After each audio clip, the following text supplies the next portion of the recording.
लड़की, डॉक्टर साहब मेरा बेटा बाइक से गिर गया। डॉक्टर, मैं हिंदी में अच्छा नहीं हूँ, कृपया मुझे अंग्रेजी में बताओ। लड़की, मेरा लौंडा गिरोंडा हीरो होंडा ब्रोकन हड्डी, कर दे पट्टी।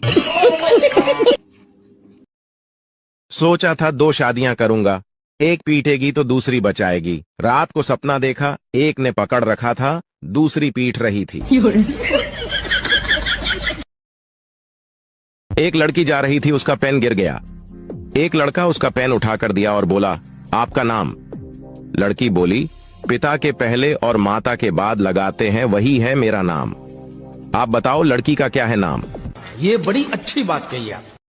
फेसबुक से थक जाते हैं तो व्हाट्सएप चले जाते हैं, जब व्हाट्सएप से थक जाते हैं तो इंस्टाग्राम पर चले जाते हैं। ओह माय गॉड, इतनी भाग दौड़ भरी जिंदगी।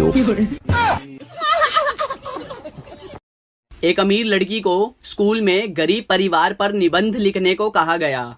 जरा गौर फरमाइए लड़की ने क्या लिखा। एक गरीब परिवार था, पिता गरीब, माँ गरीब, बच्चे गरीब। परिवार में 4 नौकर थे, वो भी गरीब। स्कॉर्पियो कार थी, वो भी टूटी हुई थी। उनका गरीब ड्राइवर बच्चों को उसी टूटी कार में स्कूल छोड़ के आता था। बच्चों के पास पुराने एप्पल आईफोन 8 मोबाइल थे। बच्चे हफ्ते में सिर्फ 3 बार ही ताज होटल में खाना खाते थे, बाकी दिन घर पर ही खाते थे। घर में सिर्फ 2 ही एसी थे और वो भी सेकेंड हैंड। सारा परिवार बड़ी मुश्किल से ऐश कर रहा था।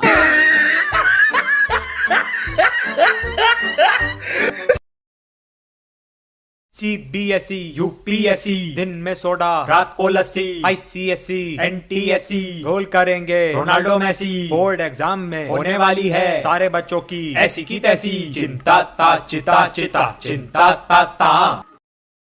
एक रात एक चोर एक घर में घुसा, दरवाजा खोला तो एक बूढ़ी औरत सो रही थी। खटपट की आवाज से उसकी आंखें खुल गईं। चोर घबरा गया, लेकिन बुढ़िया बोली, डरो मत बेटा, लगता है किसी मजबूरी के कारण तुम ऐसा काम कर रहे हो। कोई बात नहीं, अलमारी में एक तिजोरी है, उसमें का सारा पैसा और गहना तुम चुपचाप ले जाना, लेकिन पहले मेरे पास आकर बैठो। मैंने अभी अभी एक सपना देखा है, वह सुनकर जरा मुझे उसका मतलब तो बता दो। चोर बुढ़िया की बातों में आ गया और चुपचाप जाकर उसके पास बैठ गया। बुढ़िया ने कहा, बेटा मैंने देखा कि मैं एक जंगल में खो गई हूँ। तभी एक कौवा मेरे पास आया और उसने 3 बार जोर जोर से बोला, पिंटू पिंटू पिंटू। बस फिर सपना खत्म हो गया और मेरी आंखें खुल गईं। जरा बताओ इसका क्या मतलब हुआ। चोर सोचने लगा। इतने में बुढ़िया का बेटा पिंटू अपना नाम जोर जोर से सुनकर उठ गया और अंदर आकर चोर को जमकर पीटा। बुढ़िया बोली, बस करो, अब मत मारो। चोर बोला, नहीं नहीं, मुझे और मारो, ताकि मुझे आगे से याद रहे कि मैं एक चोर हूँ, सपनों का मतलब बताने वाला नहीं। एक बूढ़ी औरत 2 लाख रुपए जमा करने बैंक जाती है। मैनेजर ने बुढ़िया से पूछा, इतने पैसे आपके पास कहाँ से आए? बुढ़िया बोली, मैं शर्त लगाती हूँ कि आपको भी शर्त लगानी है। मैनेजर बोला, नहीं। बुढ़िया ने कहा, वैसे भी आप मुझसे शर्त नहीं जीतेंगे। मैनेजर को गुस्सा आया और वह शर्त लगाने के लिए तैयार हो गया। बुढ़िया बोली, शर्त यह है कि कल सुबह 10 बजे मैं आपको 2 थप्पड़ मारूंगी और आपका पूरा शरीर हरा हो जाएगा। अगर ऐसा नहीं हुआ तो मैं आपको 10,000 दूंगी, और यदि ऐसा हो गया तो आप मुझे 10,000 रुपए देंगे। मैनेजर सोचा, ऐसा संभव थोड़ी है। उसने शर्त मान ली। अगले दिन बुढ़िया अपने वकील के साथ बैंक पहुंची और शर्त के अनुसार उसने मैनेजर को जोर से 2 थप्पड़ मारे। इतने में वकील दीवार से सिर पीटने लगा। मैनेजर ने बुढ़िया से पूछा, ये आपके वकील को क्या हो गया? बुढ़िया मुस्कुराते हुए बोली, मैंने इससे 20,000 रुपए की शर्त लगाई थी कि आज सुबह ठीक 10 बजे मैं बैंक के मैनेजर को 2 थप्पड़ मारूंगी।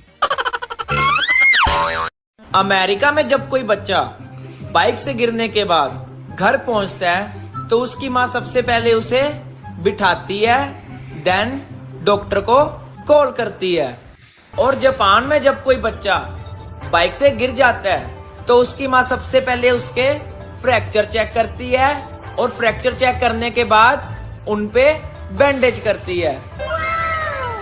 और जब मैं बाइक से गिरता हूँ तब माँ, हाँ बेटा मैं बाइक से गिर गया। क्या?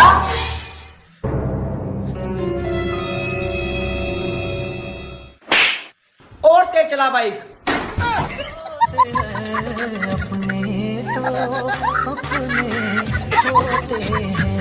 दोस्तों, एक बार एक राजा के राज्य में महामारी फैल गई। चारों ओर लोग मरने लगे। एक रात राजा को एक सपना आया कि हे राजा, तुम्हारी राजधानी के बीचों बीच जो पुराना सूखा कुआं है, अगर अमावस्या की रात को राज्य के हर घर से एक एक बाल्टी दूध उस कुएं में डाल दिया जाए तो अगली ही सुबह ये महामारी समाप्त हो जाएगी। राजा ने अगले दिन पूरे राज्य में यह घोषणा करवा दी कि महामारी से बचने के लिए अमावस्या की रात को हर घर से कुएं में एक एक बाल्टी दूध डालना जरूरी है। अमावस्या की रात जब लोगों को कुएं में दूध डालना था, उसी रात राज्य में रहने वाली एक कंजूस बूढ़ी औरत ने सोचा कि सारे लोग तो कुएं में दूध डालेंगे, अगर मैं एक बाल्टी पानी डाल दूं तो किसी को क्या पता चलेगा। उस कंजूस औरत ने रात में चुपचाप एक बाल्टी पानी कुएं में डाल दिया। अगले दिन जब सुबह हुई तो महामारी समाप्त नहीं हुई। राजा ने जब कुएं के पास जाकर इसका कारण जानना चाहा तो उसने देखा कि सारा कुआं पानी से भरा हुआ है। दरअसल दोस्तों, ऐसा इसलिए हुआ क्योंकि जो विचार उस बूढ़ी औरत के मन में आया था, वही विचार सभी लोगों के मन में आ गया और सबने कुएं में दूध की जगह पानी डाला। दोस्तों, बात सिर्फ इतनी सी है कि जब भी कोई ऐसा काम आता है जिसे बहुत सारे लोगों को मिलकर करना होता है, तो अक्सर हम अपनी जिम्मेदारियों से यह सोचकर पीछे हट जाते हैं कि कोई न कोई तो कर ही देगा। भारत में लोग हेलमेट नहीं पहनेंगे, लेकिन फोन पर कवर और स्क्रीन गार्ड जरूर लगाएंगे। चाहे अपना सर फूट जाए, लेकिन मोबाइल को कुछ नहीं होना चाहिए। एक बच्चे का जन्म होने वाला था। जन्म से कुछ समय पहले बच्चा भगवान से बोला, हे प्रभु, मैं इतना छोटा हूँ, खुद से कुछ कर भी नहीं पाता, भला मैं पृथ्वी पर कैसे रहूंगा? मुझे कहीं नहीं जाना, मुझे अपने पास ही रहने दीजिए। भगवान बोले, हे बालक, मैंने तुम्हारे लिए एक फरिश्ता चुना है, वो तुम्हारे लिए मुस्कुराएगा भी और तुम्हारा ख्याल भी रखेगा। बच्चा बोला, जब लोग मुझसे बात करेंगे तो मैं समझूंगा कैसे? मुझे तो उनकी भाषा भी नहीं आती। भगवान बोले, तुम्हारा फरिश्ता तुमसे मधुर शब्दों में तुमसे बात करेगा, वो तुम्हें चलना बोलना और प्रार्थना करना भी सिखाएगा और वो तुम्हें सभी बुरे लोगों से बचाएगा, भले ही उसकी जान ही क्यों न चली जाए। इस बीच पृथ्वी से किसी के कराहने की आवाज सुनाई दी। बच्चा समझ गया कि अब उसे जाना होगा। बच्चा बोला, हे ईश्वर, मेरे जाने का समय हो गया है, कृपया करके मुझे उस फरिश्ते का नाम बता दीजिए। भगवान बोले, तुम नाम जानकर क्या करोगे? बस इतना जान लो, तुम पृथ्वी पर उसे माँ कहकर बुलाओगे तो बस अपनी प्यारी माँ के लिए एक लाइक करके सब्सक्राइब कर दो। पूरा सुनिए, मजा आएगा। मुझे तो अपनों ने लूटा, गैरों में कहाँ दम था। मेरी हड्डी वहाँ टूटी जहाँ हॉस्पिटल बंद था। मुझे जिस एम्बुलेंस में डाला उसका पेट्रोल कम था। मुझे रिक्शे में इसलिए बैठाया क्योंकि उसका किराया कम था। मुझे डॉक्टरों ने उठाया, नर्सों में कहाँ दम था। मुझे जिस बेड पे लेटाया उसके नीचे बम था।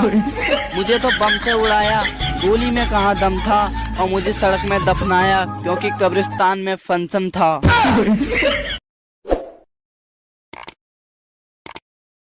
सुबह ब्रश किया तो टूथपेस्ट में लौंग थी, फिर चाय पी उसमें भी लौंग थी, दोपहर में दाल खाई उसमें भी लौंग थी, रात को बिरयानी खाई उसमें भी लौंग थी, सोने से पहले पान खाया उसमें भी लौंग थी। अरे तो कहना क्या चाहते हो? It's been a long day. Japan में दो भाई रहते थे। एक का नाम जो था, दूसरे का नाम वो था। एक रात जो को बाथरूम में भूत दिखा। जो डर गया और उसने वो को आवाज लगाई। वो दौड़ते हुए बाथरूम में आया और भूत को देखते ही उसका हार्ट फेल हो गया और वो मर गया। बस उसी दिन से कहावत हो गई, जो डर गया वो मर गया। दुख क्या है? 7 बजे नींद खुले और पता चले अब वापस नहीं सोना। खुशी क्या है? रात को 2 बजे नींद खुले और पता चले कि अभी 5 घंटे और सोना है। डबल खुशी क्या है? रात को नींद खुले और पता चले कल तो छुट्टी है। होली पर इतने भी पुराने कपड़े मत पहन लेना कि कोई रंग लगाने की बजाय रोटी देकर चला जाए। एक माँ ने अपने बच्चे से मार्कशीट मांगी। बच्चे ने मार्कशीट दिखाई जिसमें उसे गणित में 100 में से 90 अंक प्राप्त हुए थे। माँ ने मार्कशीट देखी और उसे जोर जोर से पीटने लगी। फिर बोली, तुम कब से इतने समझदार हो गए? जरूर तुमने 9 के 90 करे हैं। 0 अपने आप पढ़ाते हो। बोल बोल कर बस उसे पीटे ही जा रही थी और बच्चा बेचारा रोए जा रहा था। बच्चा हाथ जोड़ जोड़ कर बोल रहा था कि माँ मैंने 0 नहीं बढ़ाया, मगर माँ कुछ सुनने के मूड में नहीं थी और उसे बस पीटे ही जा रही थी। 3 साल बाद माँ ने अपने बच्चे से फिर से पूछा कि सच सच बताओ तुमने 0 बढ़ाया था? बच्चे ने कहा नहीं माँ मैंने 0 नहीं बढ़ाया था। माँ ये सुनकर फिर से गुस्सा हो गई और बच्चे को पीट कर चली गई। फिर बच्चा रोते हुए बोला कि दोस्तों मैंने 0 नहीं बढ़ाया था, मैंने तो 0 के आगे 9 बढ़ाया था। और ये बात दूर खड़ी माँ ने सुन ली और आगे क्या हुआ आप देख ही सकते हैं। When you study, you pass. And when you pass, you get happy. And when you get happy, you play. And when you play, you get tired. And when you get tired, you get sick. And when you get sick, you die. So don't study.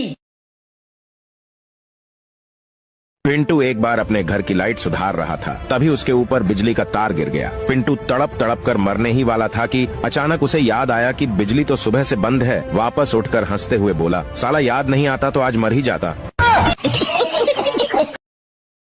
दोस्तों 3 लड़के थे, तीनों ने मिलकर एक ball खरीदी जिसकी कीमत 30 रुपए थी। तीनों ने 10-10 रुपए मिलाकर 30 रुपए दुकानदार को दिए और वो दुकान से जाने ही वाले थे, तभी दुकानदार को याद आया कि बॉल तो सिर्फ 25 रुपए की है। दुकानदार ईमानदार था, उसने तुरंत अपने नौकर से 5 रुपए लौटाने को कहा। जब नौकर ने 5 रुपए वापस किए तो तीनों लड़कों ने खुश होकर 2 रुपए टिप उस नौकर को दिए और 1-1 रुपए आपस में बांट लिए। कुछ देर बाद एक लड़का कहने लगा कि हमने तो 9-9 रुपए खर्च किए हैं, इसलिए बॉल की कीमत हुई 27 रुपए और फिर 2 रुपए नौकर को टिप दिए, मतलब हुए 29 रुपए, लेकिन हमने तो टोटल 30 रुपए दिए थे। आखिर 1 रुपया कहाँ गया? दोस्तों अगर आप समझ गए हैं कि 1 रुपया कहाँ गया तो जरूर बताइए, और अगर इसका सही जवाब जानना चाहते हैं तो कमेंट बॉक्स में पिन है। दोस्तों 2 लड़के लड़की शादी करना चाहते थे, लेकिन लड़की का बाप चाहता था कि शादी ना हो, इसलिए उसने लड़के के सामने एक शर्त रखा कि अगर बारात में कोई भी बूढ़ा आदमी आया तो शादी नहीं होगी। लड़के ने मजबूरी में शर्त मान ली। जब बारात लड़की के घर जाने के लिए निकलने वाली थी, तभी लड़के के नाना ने कहा मैं भी जाऊंगा बारात। लोगों ने समझाया कि अगर आप गए तो शादी नहीं होगी। नाना बोले चाहे कुछ भी हो लेकिन मैं जाऊंगा। लोगों ने फैसला किया कि बूढ़े नाना को डिग्गी में बैठा लो, लेकिन उन्हें बाहर मत निकालना। नाना को डिग्गी में डाल दिया गया। जब बारात पहुंची तो लड़की के बाप ने फिर से टांग अड़ा दी और लड़के से कहा शादी तभी होगी जब तुम पास के इस तालाब से पानी की जगह दूध बहवा दो। बारातियों ने कहा यह तो पॉसिबल नहीं है। बारात वापस आने लगी, तभी नाना ने डिग्गी से आवाज लगाई, बस इतनी सी बात के लिए तुम सब वापस जा रहे हो? जाओ जाकर लड़की के बाप से कह दो कि हमने दूध का इंतजाम कर लिया है, आप तालाब का पानी खाली करा दो। दोस्तों भारत पाकिस्तान के बीच जो लड़ाई हुई उसमें कुछ भी अच्छा नहीं हुआ, लेकिन एक चीज जो अच्छी हुई वो ये हुई कि हमें पता चल गया हमारे देश के लिए कौन कौन वफादार है। इस 6 दिन की लड़ाई में भारत के हर नागरिक ने इंडियन आर्मी का बहुत साथ दिया, पर एक सेक्शन और था ऐसा जिसने पूरे भारतीयों का साथ दिया, वो थे हमारे इन्फ्लुएंसर्स। हाँ, इस लड़ाई में हमारी इंडियन मीडिया ने काफी झूठी खबरें फैलाई, लेकिन अगर हमारे इन्फ्लुएंसर्स नहीं होते तो हम भी पाकिस्तान की तरह झूठी बातों में उलझ कर रह जाते। लोगों ने मीडिया से ज्यादा वीडियो क्रिएटर्स की सुनी। लिटरली पाकिस्तानी एक्टर्स हारने के बाद भी विक्ट्री परेड निकाल रहे हैं, पर हमारे एक्टर्स तो सारे चुप रहे और कुछ इन्फ्लुएंसर्स भी चुप रहे ताकि उनकी ऑडियंस न चली जाए। पर जो बोले उन्होंने हमें एक हौसला दिया और ऐसे वक्त में हिंदू मुस्लिम करने से रोका। एक नया फोन लेकर उसकी अनबॉक्सिंग वीडियो बना देना, चाची को साड़ी दिला देना या फिर वीडियो कॉल पे एक दूसरे को गाली दे देना। अगर तुम्हारी नजर में कंटेंट इसे कहते हैं तो जाकर प्यार से फॉलो करो। पर चलो आओ थैंक्स बोलते हैं उन लोगों को जिन्होंने ऐसे वक्त में हमारे देश का साथ दिया। कमेंट्स में उस इन्फ्लुएंसर को, उस वीडियो क्रिएटर को टैग जरूर करना जिसने आपको सबसे ज्यादा होगी, जिसकी वीडियो आपने सबसे पहले देखी और जिसने आपको सही इन्फॉर्मेशन दी। भेज दो सबको ये वीडियो। इंग्लिश की क्लास में गोलू लेट पहुंचा। English teacher, Golu why are you so late? Golu, madam वो ना। Teacher, Golu speak in English. Golu, madam my car was फसिंग इन कीचड़, नो हिलिंग नो डुलिंग, ओनली भुर्र भुर्र करिंग। दोस्तों एक कसाई के घर चूहा, कबूतर, मुर्गा और बकरा रहते थे। एक दिन कसाई चूहा पकड़ने के लिए एक चूहादानी ले आया। जब चूहे को यह बात पता चली तो वह भागा भागा कबूतर के पास गया और बोला, बहन मेरी मदद करो, कसाई चूहादानी लाया है, उस चूहेदानी को कहीं दूर फेंक आओ। कबूतर बोली, चूहेदानी से मुझे क्या खतरा, मैं क्यों फेंकूं? अब चूहा मुर्गे के पास गया। मुर्गा हंसकर बोला, ये तो मेरी समस्या नहीं है, तुझे खतरा है, तू जाकर फेंक। बेचारा चूहा दौड़ते हुए बकरे के पास गया। बकरा बोला, चूहेदानी में मैं थोड़ी फंसने वाला, मैं ऐसा बिल्कुल नहीं करूंगा। निराश होकर चूहा अपने बिल में चला गया। रात को अचानक खट की आवाज आई। कसाई की बीवी को लगा कि चूहा चूहेदानी में फंस गया है। वह चूहेदानी के पास जा रही थी, अचानक उसे सांप ने काट लिया। कसाई अपनी बीबी को वैद्य के पास ले गया। वैद्य बोला, इसे कबूतर का सूप पिलाओगे तो ठीक हो जाएगी। कसाई ने कबूतर का सूप बनाकर अपनी बीबी को पिला दिया। उसकी बीबी ठीक हो गई। कसाई ने अपनी बीबी के ठीक होने की खुशी में मुर्गे को काटा और खा गए। जब पड़ोसी को पता चला कि उनकी पत्नी ठीक हो गई है तो सब पार्टी मांगने घर आए और कसाई ने पार्टी में बकरा बनवा दिया। दोस्तों, यह वही कबूतर, मुर्गा और बकरा थे जो चूहे के मुसीबत के समय में उसका साथ देने के बजाय उसका मजाक उड़ा रहे थे, क्योंकि उन्हें सिर्फ यही लगता था कि यह सिर्फ चूहे की प्रॉब्लम है। तुम्हें पता है एक जेंटलमैन कौन होता है? जो तुम्हारी बकवास बातें भी बड़े गौर से सुने, जो तुम्हारा रंग रूप दौलत देखकर नहीं, तुम्हारी मासूमियत देखकर तुम्हें प्यार करे, जो तुम्हारी बिना फिल्टर वाली फोटो की भी तारीफ करे और जब तुम इनसिक्योरिटीज हो तो इग्नोर नहीं क्लियर करे, जिसे तुम्हारे जिस्म से नहीं बालों से खेलना पसंद हो, जो तुम्हारी मर्जी के बगैर तुम्हें उस नज़र से देखे भी ना, भले ही तुम्हारी आँख खुली हो या बंद हो, जो तुम्हें भले ही कितना भी प्यार करता हो लेकिन अपनी माँ को हमेशा प्रायोरिटी दे, जो महंगे महंगे गिफ्ट्स भले ही ना दिलाए लेकिन तुम्हारे पीरियड्स में तुम्हें एक चॉकलेट जरूर ला कर दे, जो भले ही तुम्हारी गलतियों पे तुम्हें डांटे लेकिन दूसरों के आगे बहुत रिस्पेक्ट से बात करे, जिसके पास ऑप्शंस भले ही कितने हो लेकिन वो हमेशा सिर्फ तुम्हें ही चुने, जो तुम्हारे आगे रोने से बिल्कुल ना शर्माए और उसे देखकर जब तुम रो दो तो वो चुप हो जाए। और अगर ऐसा लड़का तुम्हें मिले तो उसका साथ कभी मत छोड़ना। एक पिता अपनी बेटी के लिए लड़का देखने गया। उन्होंने लड़के के पिता से पूछा, छोरो काई करे है? लड़के के पिता ने कहा, सीए है। उन्होंने पूछा, छोरा की बहन काई करे है? पिता ने कहा, वाह भी सीए है। उन्होंने फिर पूछा, छोरा की माँ काई करे है? पिता ने कहा, वाह भी सीए है। उन्होंने फिर पूछा, अरे वाह, सब सीए है, मतलब आप भी सीए ही होंगे? लड़के का पिता, ना ना, मैं तो घाघरा ब्लाउज कटिंग करूं, ये सब लोग सीए हैं।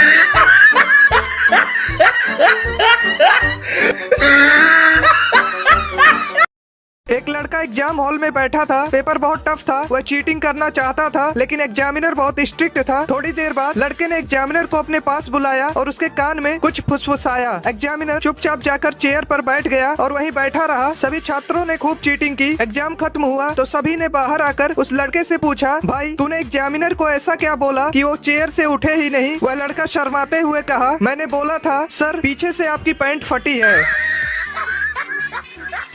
एक तरफ पूरा प्लेबॉय समाज डरा हुआ है तो दूसरी तरफ धोखा खाया पूरा एक समाज खुशी मना रहा है। तो एक कहानी है मुजफ्फरनगर की, जब एक लड़का और एक लड़की रिलेशनशिप में आते हैं। जिंदगी में खुशी के पल पिरोकर एक दूसरे के दिन हसीन बनाते हैं। भरोसा एक ऐसी चीज है जिसका कोई सर्टिफिकेट नहीं होता, इसलिए विश्वास करके एक दूसरे को गले लगाते हैं। पर एक दिन खिड़की से एक परिंदा एक कागज लेकर आता है जिसे पढ़कर उस लड़की का दिल एकदम टूट जाता है। खुदगर्जी की चिट्ठी पढ़ती है जिसमें लिखा होता है कि मेरे घर वालों ने मेरी शादी कहीं और तय कर दी। पर वो कहती है कि सुनो, हम मना लेंगे, तुम्हारे घर वाले ही तो है, समझा देंगे। पर लड़का कुछ बहाने बनाने के बाद साफ मना कर देता है। तो लड़की सवाल करती है, ये बात तुम्हें तब याद नहीं आई जब तुम मेरा जिस्म नोच रहे थे? तो लड़का गुस्सा होकर कह देता है कि देखो, इसमें दोनों की मंजूरी थी। पर लड़की कहती है कि मंजूरी इसलिए थी क्योंकि तुम मुझसे शादी करने वाले थे। लाखों बार ना सुनने के बाद लड़की एक प्लान बनाती है और उसे मिलने बुलाती है और दोनों मिलकर ये डिसाइड करते हैं कि एक आखिरी बार हम बिस्तर होंगे। और रूम में पहुंचने के बाद जब उनके बीच ये सब शुरू होता है तो लड़की नीचे जाकर उसका काट देती है। उसने सही किया या गलत ये कमेंट्स में जरूर बताना। बाकी तो अपने सभी प्लेबॉय दोस्तों को